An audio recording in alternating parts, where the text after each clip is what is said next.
Ang huling pagkakataon na may pumasok sa bahay ng mahiwagang Amerikanong mag-asawang ito ay noong 1990.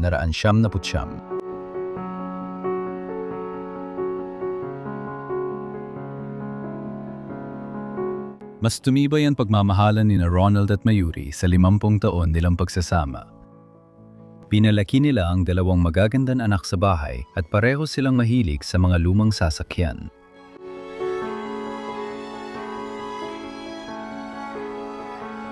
Sa kasamaang palad, na-diagnose si Ronald ng cancer at matapang niya itong hinarap hanggang sa pumanaw siya. Si Mayuri, bagamat wasak ang loob, ay lumakas dahil sa suporta ng kanyang mga anak.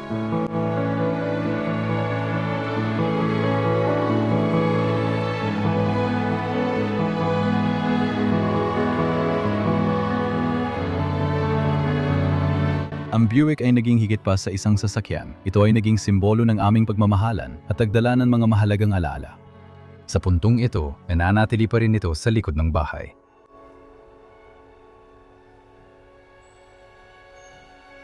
Ngunit ngayon, ang lahat ay naiwan na. Ang bahay, ang mga sasakyan at lahat ng kanilang mga gamit. Walang nakakaalam kung ano ang nangyari at bakit. Walang bumalik. Upang balikan ang kanilang mga nakalimutang alaala.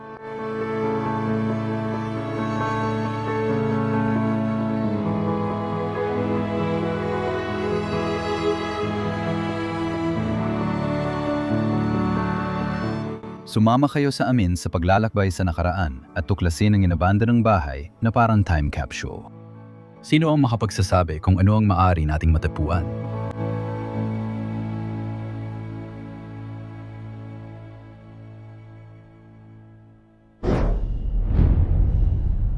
Mga kaibigan, sumilip lang ako sa loob ng bahay sa likod ko. Yon ang idodokumento natin ngayon. At masasabi kong talagang nagulat ako sa mga nakita ko sa loob. Parang talagang lubog na sa pagkabulo ang lugar. Pero ang pinaka nakakagulat sa lahat ay sa tingin ko, iniwan na ito ng halos 60 taon. Ang huling petsang nakita ko sa lugar na ito ay mula pa nung taong 1954. 9 na taon lang pagkatapos ng ikalawang digmaang pandigdig. Kahanga-hanga ang gusaling ito at makikita rin kung paano ito nasira at unti-unting gumuho sa paglipas ng panahon. Magkakaroon tayo ng isang kahangahangang paggalugad ngayon. Hindi na ako makapaghintay na ipakita sa iyo ang lahat ng nasa loob ng lugar na ito. Tulad ng sinabi ko sa iyo sa kwento, dati itong pagmamay-ari ni Mayuri o Mayuri, kailangan ko talagang sabihin ito, tama? At si Ronald at nagkaroon sila ng 2 anak, kaya malamang na dito sila nanirahan mula sa huling bahagi ng mga taong 1800 hanggang 1954. Kapana-panabik talaga ang kasaysayan na yan. Tama, wag na tayo mag-aksaya ng oras. Tara, mag-ikot muna tayo sa hardin, tapos papasok tayo sa gusali para ipakita ang lahat ng naiwan dito. Grabe, sobrang lamig dito, kaya sana maintindihan nyo at bigyan ako ng papuri sa pag-explore ngayong taglamig dahil giniginaw talaga ako. Sige, simulan na natin ang pag-explore. Una ko ipapakita sa inyo sa labas ang 2 sasakyan na nandito pa rin. Pagkatapos ng 60 taon, sobrang kalawang na sila pero mukhang maayos pa rin ang kondisyon nila.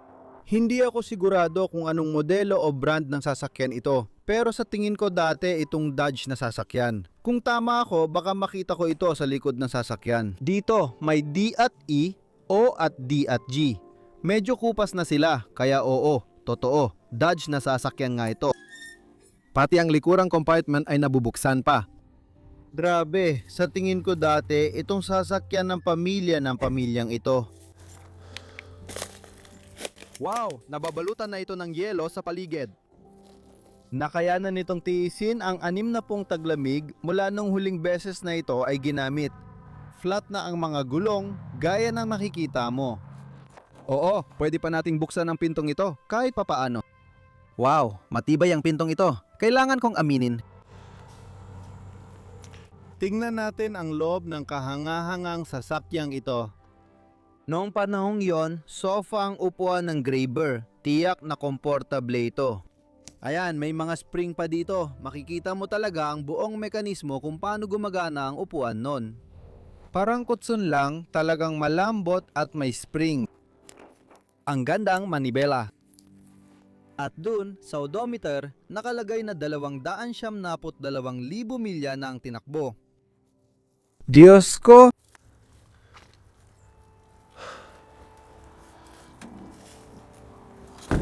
Tingnan natin kung kaya pa nating isara ito. Oo, ayos lang yan. Lubos na nabalot ng nyebe. Tingnan natin ang harap ng sasakyan. Dodge din ang nakasulat sa harap. At meron pa tayong isa. Sa tingin ko, dati itong Cadillac at convertible din ito. Tulad ng nakikita mo, nilalamunan ng kalikasan ang ibabaw ng sasakyang ito. Wow! May kaibigan ako sa Netherlands na may ganitong sasakyan at inalok niya akong sumakay minsan. Maganda rin ang sasakyan na ito. Hindi mo ito masyadong makikita ngayon dahil natatakpan ng nyebe. Kahanga-hanga talaga ang bagay na ito. At ito ang likod bahay matapos ang lahat ng taon ng pagpapabaya. May mga punong tumutubo kahit saan. Sinasakop na ng kalikasan ang gusaling ito, parang niyayakap at binabalot, ginagawang parang magandang yakap ng kalikasan. Binabalot lang ito ng mga baging, iba pang mga palumpong at mga puno. Halos bumagsak na ng tuluyan ang bubong sa paglipas ng mga taon. Diyos ko! Ang mga tinik na ito ang pinakamasamang bangungot ng bawat explorer. Tuwing susubukan mong tuklasin ang isang lugar, kailangan mong dumaan sa mga tinik na ito at tutusukin kanila mula sa lahat ng bahagi ng katawan mo. At mayroon pang isang sasakyan nakaparada dito at sa tingin ko dati rin itong Cadillac.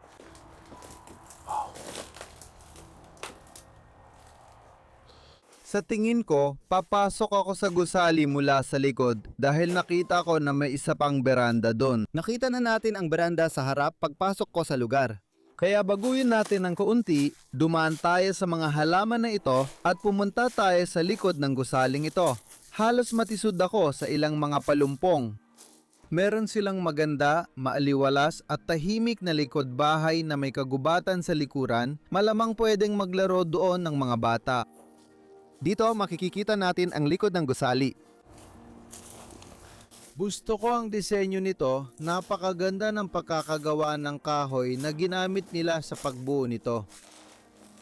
At dito tayo sa likurang beranda ng gusaling ito. Wow! Mayroon pa silang tumba-tumba dito sa likurang beranda kung saan pwede silang umupo sa gabi o sa umaga, tanawin ang kanilang kagubatan, damhin ang ganda ng kalikasan at ang katahimikan na hatid dito sa kanila. Hindi ko talaga maisip kung ano ang nangyari dito. Siguradong masaklap ang kwento.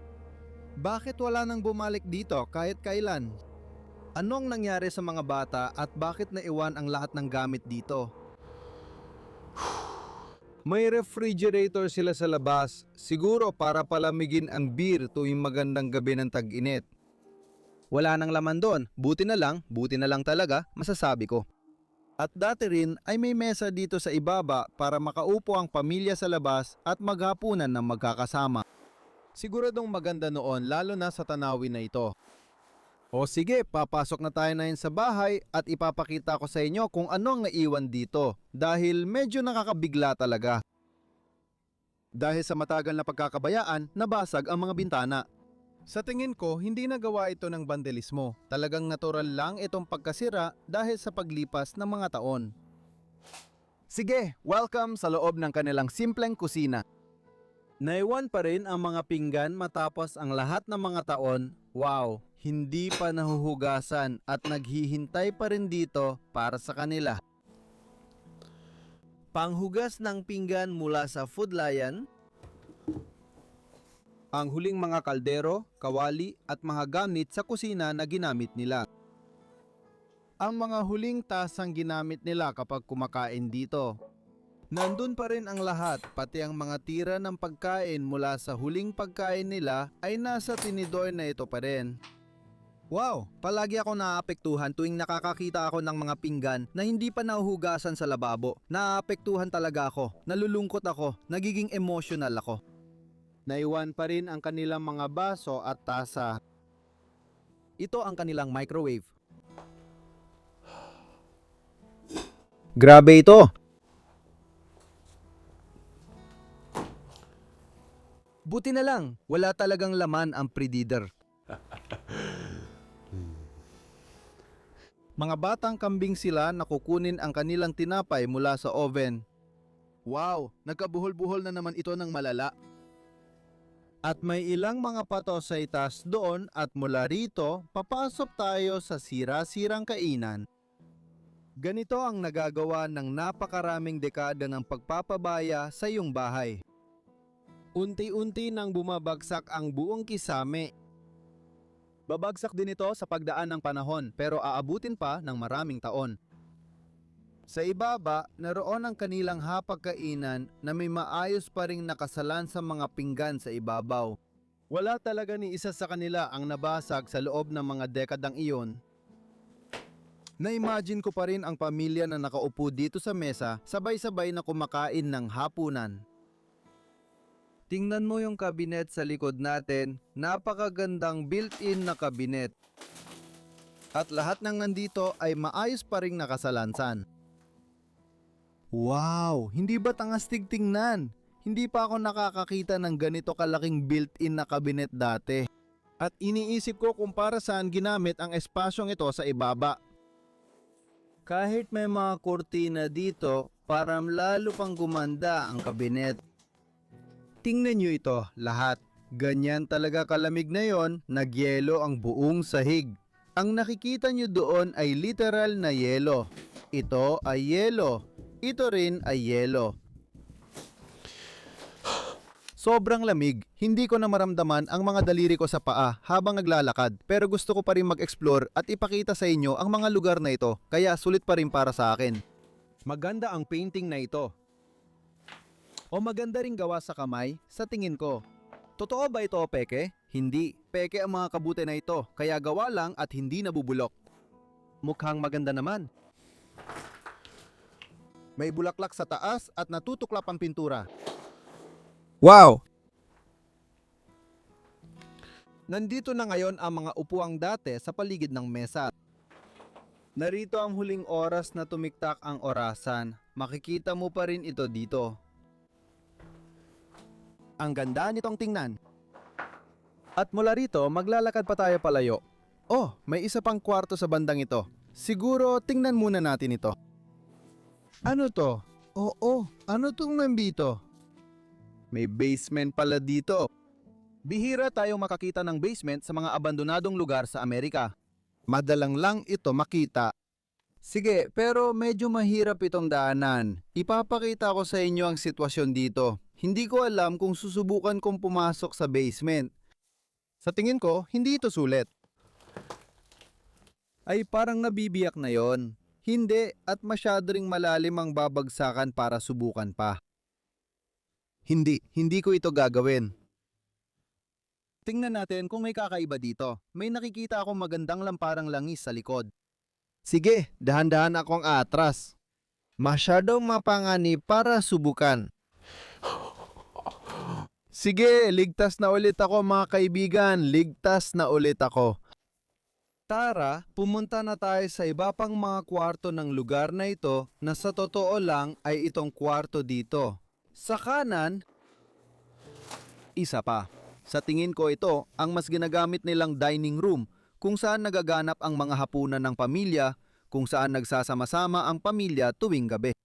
Gaya ng sabi ko, makikita mong may 4 na upuan sa mesa. 1, 2, 3 at yung isa nasa sulok. At ang nakakatuwang bagay sa setup na ito ay bawat upuan sa paligid ng mesa ay magkakaiba sa isa't isa. Tingnan mo ito. Maaaring may 2 dahilan ito. O baka mga artistikong tao talaga sila na gusto lang magkaroon ng mga pagkakaiba sa loob ng bahay nila. O baka binili nila ito sa thrift shop. O baka hindi rin sila ganoon kayaman. Wala akong eksaktong ideya, hindi ko rin mabibigay ang eksaktong sagot dyan, pero yon ang mga dahilan na naiisip ko kung bakit iba-iba ang mga kasangkapan at gamit sa loob ng bahay na ito. Isang napakagandang mesa dito sa ibaba na may ulo ng leon sa gilid. Maganda ang pagkakagawa. At gusto ko na nandito pa rin lahat ng gamit sa mesa. Pwede na silang kumain ng susunod nilang pagkain kahit kailan mula ngayon. Oh, may tokador dito sa sulok ng kwartong ito. Wala namang mukhang interesante dito. Pero dito, may litrato tayo ng dalawang bata na dating nakatira sa lugar na ito. Mukha silang mabait, aminin ko. Isang kahon ng alahas, may nakikita ka ba dyan? Oh, ito ay isang music box sa tingin ko dahil may maliit na instrumentong pangmusika sa likod pero hindi na ito gumagana sa kasamaang palad. Napakagandang kahon. At dito sa sulok ng kwarto, katabi mismo ng natutuklap pero kaakit-akit na wallpaper, mayroon tayong maliit na piano. Isa ba itong uri ng organ siguro? O isang electric na piano? Hindi ako ganap na sigurado. Pero ito ay isang magandang gamit na inilagay nila dito sa sulok ng sala. Para sa sinumang gustong tumugtog ng kanta dito. Mayroon pa tayong mga larawan dito kasama ang pamilya. Sa tingin ko ito ay isang uri ng party o isang hapunan ng pamilya. Nandito rin ang mga larawan ng bakasyon ng pamilya. Wow! Ito ay sa barkong pandagat at may ilang larawang kuha mula sa labas. Maraming alaala ang naiwan dito. Ang puzzle na hindi nila natapos, pati na rin ang mga gamit sa pagniniting na naiwan pa rin dito.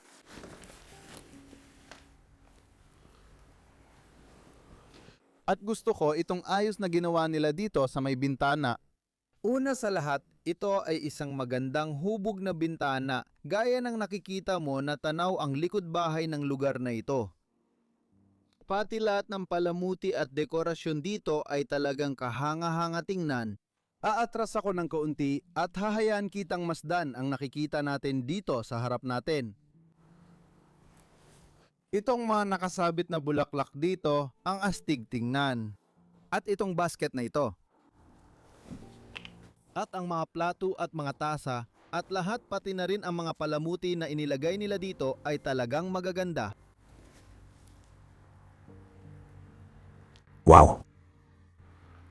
Malamang si Mayuri ang gumawa nito.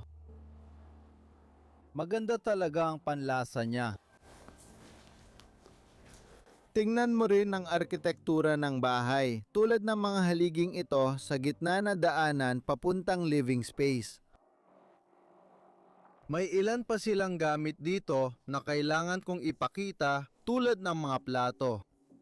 Mahilig din silang maglakbay. Tingnan mo, tasa ito mula sa Niagara Falls. Pumupunta pa rin kami doon. Prospect Point.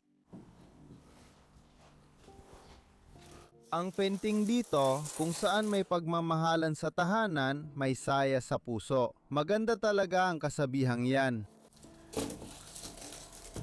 Ang tahanan ay dapat isang lugar na pinagsasaluhan ng pamilya at mga kaibigan kung saan nagaganap ang masasayang sandali. Wow! Sobrang gusto ko ang mga built-in na kabinet sa buong bahay na ito. Nakakabighani talaga. Ang mga natutuklap na pintura rito ay nagbibigay kilabot, ngunit may kakaibang gandang pakiramdam din.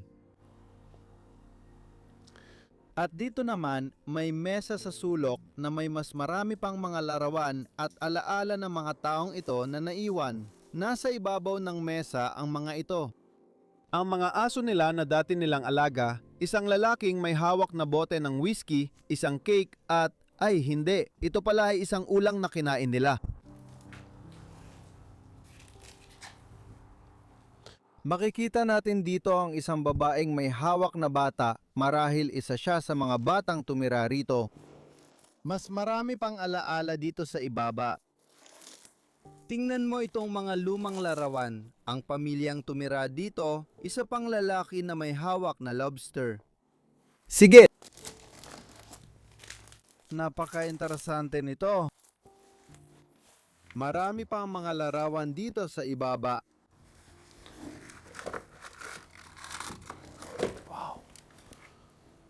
At syempre, narito rin ang bandila ng Amerika sa bahay na ito.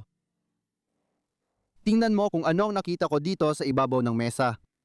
Dito dati, sinusulat ng pamilya ang lahat ng kanilang gastusin. Gayang nakikita mo, ito ay tseke na nakuha nila mula sa trabaho, isang kwarto sa hotel na kinuha nila at iba't ibang bagay pa. Tinapay, nakasulat dito na nakuha nila, pati ang petsa kung kailan nila ito nakuha at kung magkano ang halaga nito, tapos kinuwenta nila lahat dito. Hindi ba't nakakatuwa yon?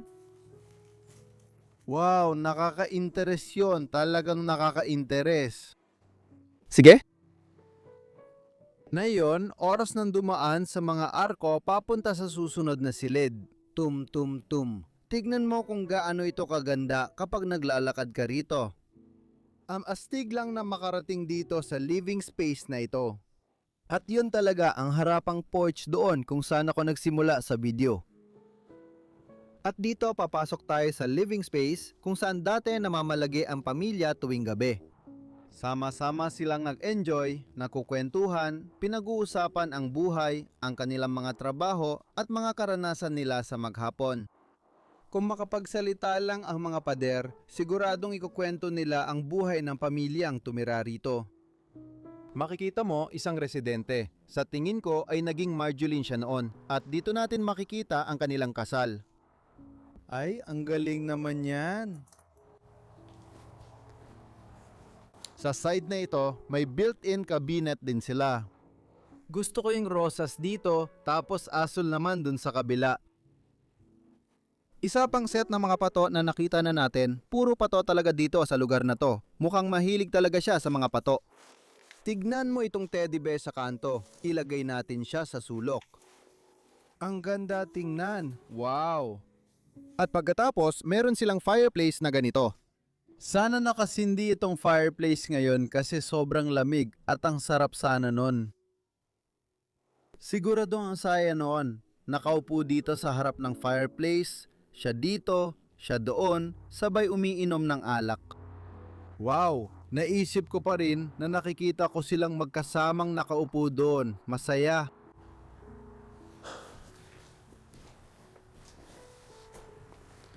Yung mga textile artworks dito sa itaas, di ko talaga alam ibig sabihin, pero para mga baryo sa paligid ng lugar na ito. At dito, may litrato tayo ng lalaki, si Ronald. Isa pang bandila ng Amerika dito. At ang bahay ng manok, tingnan mo, bahay ng manok, may mga dekorasyong Pasko pa rin sa fireplace. At pagkatapos, meron tayong sulok dito. Kung saan narito na naman si Mayuri. Talagang napakaganda niya tingnan. Nananatili pa rin dito ang kanyang larawan magpakailanman. At ito ay isa pang photo album. Guys, wow! Ng kanilang mga paglalakbay sa buong Estados Unidos. Makikita rito ang mga larawan ng Niagara Falls. Napakaraming alaala ang naiwan sa lugar na ito. Nakakamanghal ang makita. Itong mini Amerika, sa tingin ko, o mini Europa, hindi ako sigurado. May amusement park din kaming ganito sa Brussels, kabisera ng aking bansa, parang taniman ng tulip. Wow! Nakakamanghalang makita lahat ng mga alaala na ito. Kamangha-mangha at nakakalungkot din na makita na naiwan lang dito ang lahat ng mga alaala na ito. Meron tayong plaka na nakatayo dito sa sulok. Seals and Crofts, Diamond Girl. At pagkatapos ay isang swan na may mga bulaklak dito. Wow! Sa totoo lang, kailangan ko pang tingnan ang mga upuan dito. Nagtataka ako kung ito ay leather, pero hindi, ito ay tela.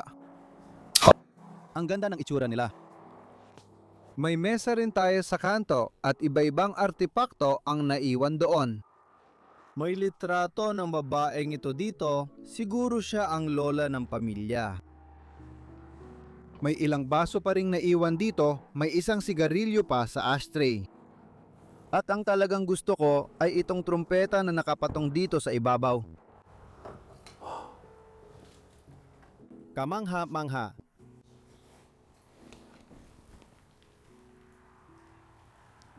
Ang harapang pintuan para makapasok. Oh, saan ba ako napadpad? Sige, may bote sa sahig. At dito naman sa side na to, may isa pa silang upuan kasi 4 ang tao sa bahay na to at 5 ang upuan. Siguro may bisita silang dumating. Pwede rin nilang paupuin yon. Gusto ko rin itong vacuum machine na nakatayo dito. Talagang vintage na modelo ng Electrolux. Siguro Amerikanong tatak yan, di ko pa narinig. Wala niyan sa Europa. May magagandang likhang sining dito. Ngayon, may 4 na bata sa larawang ito.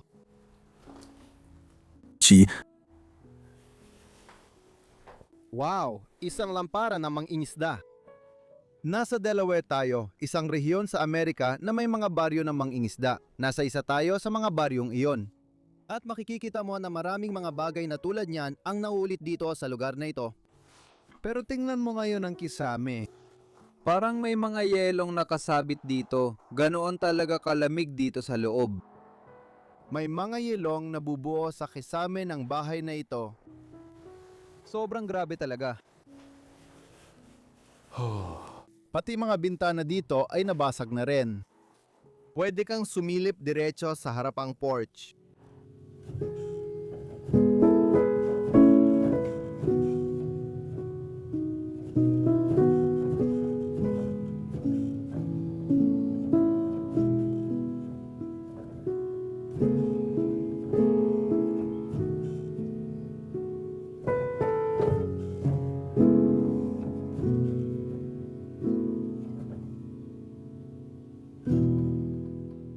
Bago ako nagsimulang mag-explore ng mga abandonadong lugar, hindi ko talaga naisip o pinansin yon. Mga bahay na ganito na puno ng alaala at gamit sa loob, iniiwan na lang ng ilang dekada. Pero ngayon, parang mission ko na ang idokumento ang lahat ng mga lugar na ito at bigyan sila ng puwang sa internet. Dahil para sa akin, napakahalaga na makilala ang mga taong ito na sila ay naiwan. Malamang may dahilan kung bakit iniwan ang lugar na ito. Maaring may masamang nangyari sa kanila, maaring may hindi magandang nangyari sa kanila at hindi na ikwento ang kanilang kwento at hindi na ipon ang kanilang mga alaala. Para sa akin, pakiramdam ko na sa pagdodokumento ng mga lugar na ito. At inilalagay sila sa internet, inilalagay sila sa aking channel, bibigyan ko sila ng lugar na mapagpapahingahan at pananatili magpakailanman. At yon ay nagbibigay sa akin ng kasiyahan at alam kong gusto nyo rin ito. Ngayon, oras na ulit para kunin ang kamera at pumunta sa ikalawang palapag ng lugar na ito. Pero kailangan nating maging sobrang maingat sa pag-akyat sa hagdang ito dahil gaya ng nakikita nyo, sa paglipas ng mga dekada, halos gumuho na ito. Katulad ng nasa basement, makikita nyo may isang baitang pa dito na sira na. Grabe, nararamdaman kong lumalagotok ito sa ilalim ng mga paa ko. May mga parte ng pader na nalalaglag. Sige, dito makikita mo diretso sa basement. Ito yung hagdang inakyat ko kanina. Sige, pero sa dulo, aakyat tayo sa taas. Dahan-dahan kong inilalagay ang mga paa ko dito. Masamang senyales kapag naririnig mong lumalagutok ang sahig sa ilalim ng paa mo. Nakarating na tayo sa ikalawang kalapag. Dito muna tayo sa kanan. At mukhang mas bulok pa ang mga sahig dito kaysa sa ibaba dahil mas malapit sila sa bubong ng lugar na to. Siyempre, May naiwan pang ilang laruan mula sa batang babae na tumira rito at syempre, isang makinilya. Wow! May batang lalaki at babae na tumira rito. Makikita ang tangke ng batang lalaki na maaari nilaro rin ng batang babae. Posible ang lahat dahil nakatira tayo sa bukas at modernong mundo. Mukhang parang isang silid laruan ito kung saan nag-e-enjoy ang mga bata. Mayroon tayong ilang teddy bear nila dito, nakalagay sa upuan at isa pang makinilya, isang royal na makinilya dito sa ibabaw nito.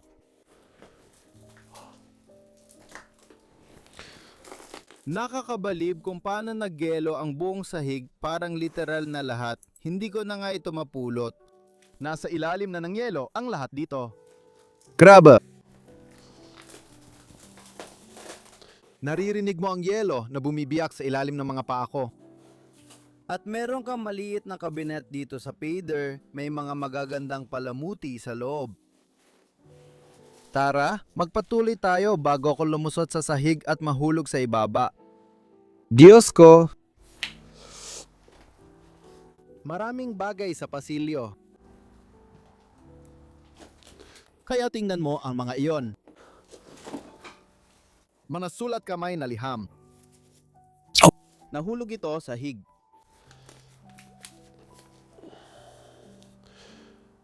Mahal kong Mariolin. Ikaw, kumusta ka naman? Nag-uusap lang tungkol sa pag-aaral at kung ano-ano pa? May iba pa akong mga bagay dito. Ilang mga Christmas card din. Dito, may hagdan tayo. Wala nang laman dyan ngayon, sayang. Sige. Bumibigay na rin ng tuluyan ang kwartong ito. Sa tingin ko, dati rin itong kwarto. Makikita mo ang isang frame ng kama na nakatayo doon sa sulok. Bumabagsak na ang buong kisame dito. Pero tingnan mo itong timba na may mga Christmas balls, nakalagay lang dito sa gitna ng kwarto. Sobrang nagyelo na ito. At pati mga bola ng Pasko ay nagyelo na rin kasama nito. Grabe, bumabagsak na yung buong bahagi ng bubong doon. Hindi na magtatagal ang bahay na ito. Sige, bumalik tayo dito, tapos pumunta tayo sa kabila.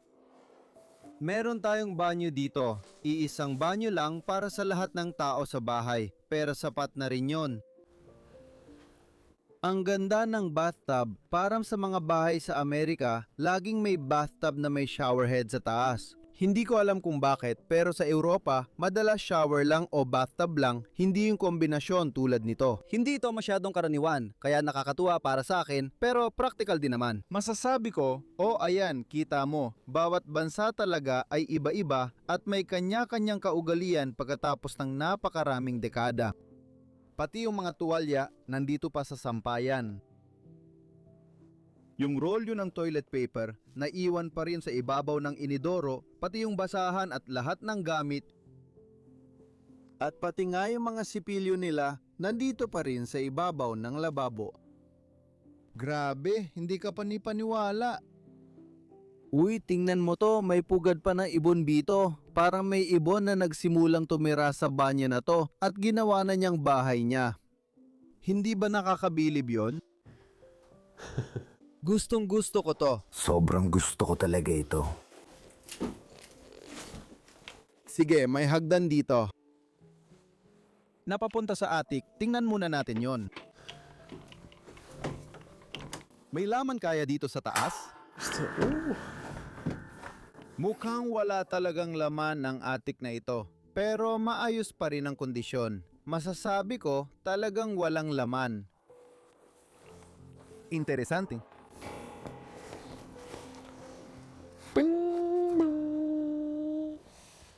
Isara na natin ito, ilipat natin ito sa tabi. Ay, mahirap yan. Kung hindi, hindi tayo makakapasok sa mga kwarto kinabukasan. Ang pangit ng tunog niyan. Iwan ko na lang dyan. Pasensya na sa pangit na tunog. Punta muna tayo sa kwartong ito at mukhang ito ang kwarto ng batang babae na natulog dito. At sinasabi ko ito dahil sa lahat ng manikang nakatayo dito sa ibabaw ng tokador, napakaganda makita na lahat ng mga manikang nilaro mo noon ay nandito pa rin. May mga natatakot sa manika sa abandonadong lugar, pero ako, natutuwa akong makita ang mga ito. May kwento sila. Nagkwento sila tungkol sa batang minsang naglaro at nag-enjoy dito gamit ang kanyang imahinasyon at iba't ibang laruan. Anong librong utang ko? Natumba ko lang ang manika. Para ito sa selyo ng aklatan. Libre daw ito, sabi dito. Nandun. Sige, The Little Colonel in Arizona. Hindi ko pa nababasa ang librong yan, kahit marami na akong nabasang iba. Malamang pambatang libro ito. Dito sa kabinet, nandito pa rin lahat ng mga damit namin. Wow, maayos pa rin nakasabit lahat sa mga sabitan ng damit. Isa ito sa mga kakaibang makikita sa abandonadong lugar. Mga damit na nakasabit pa rin sa aparador, tunay na kakaibang tanawin. Parang kahit kailan pwedeng umuwi, isuot ito at manirahan ulit dito. Narito ang kalendaryo mula pa noong 1954. Ito ang pinakabagong petsa na nakita ko rito. Pero kailangan kong sabihin, may ilang bagay dito na mukhang hindi pa 60 taon ang tanda. Kaya hindi ako direktang naniniwala na iniwan na ito noong 1954. Tiyak na ilang dekada na itong iniwan. Sa palagay ko, mga 3 hanggang 4 na dekada na. Mas marami pang manika ang nakatayo rito sa ibabaw ng estante at kabinet ng mga libro at naroon pa rin lahat ng libro. Wow! May palamuti ng Pasko dito. Tingnan mo ang mga manikang ito. Ang gaganda talaga. Simula pa noong nilalaro niya ang mga iyon. Mga plato na nakasabit sa dingding. At pati na rin ang ilang pabango Eau de Cologne de Paris. Fresh mist! Facial cocktail, skin refreshener. At dito, mayroon tayong sulat na isinulat kamay. Hindi ko alam ang pangalan ng mga bata. Tingnan natin kung may nakasulat dito. Nagmamahal, Tita Ratterny, Ratterjean, Ratterin. Sige, galing kay Chang ito. Malamang siya ang sumulat nito para sa kanyang. Mahal kong Marin, ito ay muli para sa ina. Interesante. At pagkatapos ay meron tayong kama na hindi pa nagagalaw. Tingnan mo kung gaano pa rin kaayos ang kama na ito. Wow!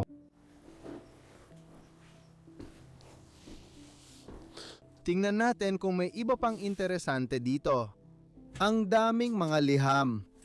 Munti ko nang mabagsak itong kabinet, ang dami pang mga liham dito sa loob. Tingnan natin ito. May graduation picture ng batang lalaki, maaring siya ang dating nakatira rito, at may sulat din sa likod ng larawan. Ito si Kenneth, at ang larawang ito ay mula sa Class of 63, 1963 Oak Ridge Regional High School. Sige, ito ang larawan niya, ang batang lalaki na nakatira dito. May ilang mga liham ng Pasko na naiwan pa rin dito, nandyan ang pangkalahatang mensahe ng Pasko. Napaka-interesante, malapit nang bumagsak ang kabinet na ito. May ilang mga sabitan din dito. Oo mga kaibigan, halos dumidilim na ngayon at may isa pa tayong huling bahagi ng bahay na pupuntahan at yon ang kwarto dito. Sa harap ko. Pero hindi ito pahuhuli dahil napakaganda ng kwartong ito. Sa totoo lang, masasabi kong ito ang pinakapaborito ko sa buong bahay. Yung disenyo ng pader, yung gawa sa kahoy na nandyan, at pati na rin yung kama dito sa gitna ng bahay ay talagang kamangha-mangha para sa akin.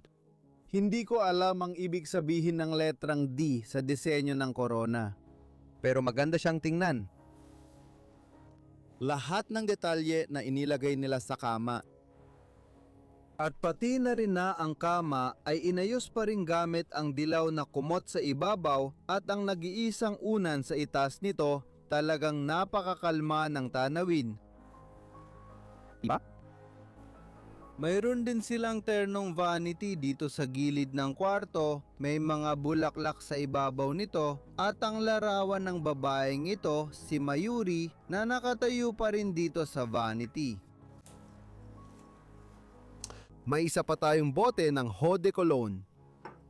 Wow. Isang eskultura ng mga kabibe na kanilang kinolekta sa dagat. Malamang ginawa bilang likang sining na ito. Larawan ito ng batang nanirahan dito kung saan makikita mo silang magkakasama.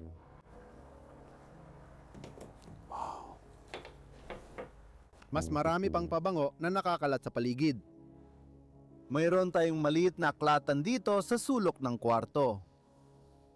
Ang world books, lahat ng libro mula A hanggang Z, nakasalansan dito, magkatabi. Encyclopedia tungkol sa iba't ibang halaman at hayop. Malamang kailangan nila ito para sa harden at gubat sa likod ng bahay nila. At may paboreal dun.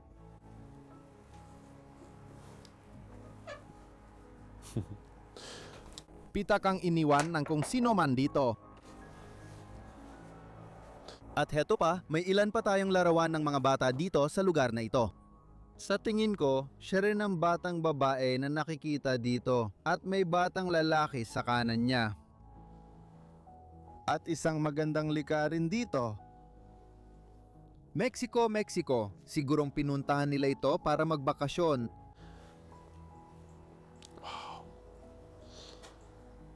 Magandang lampara. Nandito sa sulok. At ang damit na nakasabit sa gilid ng pader.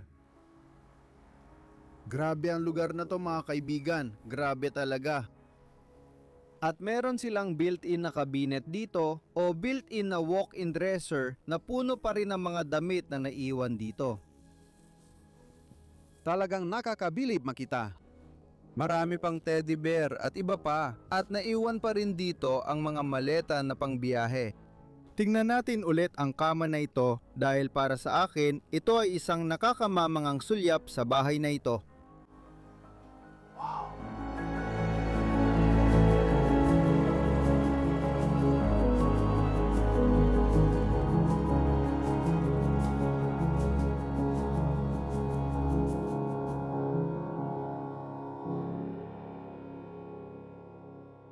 Sa bawat pagkakataon ng pag-explore, palagi akong namamangha sa mga natutuklasan ko. Paano nga ba naiiwan na lang ang mga bahay na ito na halos kumpleto pa ang lahat ng gamit?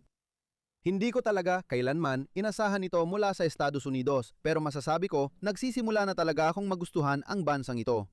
Hindi lang dahil sa mga abandonadong lugar, kundi pati sa kultura, napakagandang bansa talaga ito.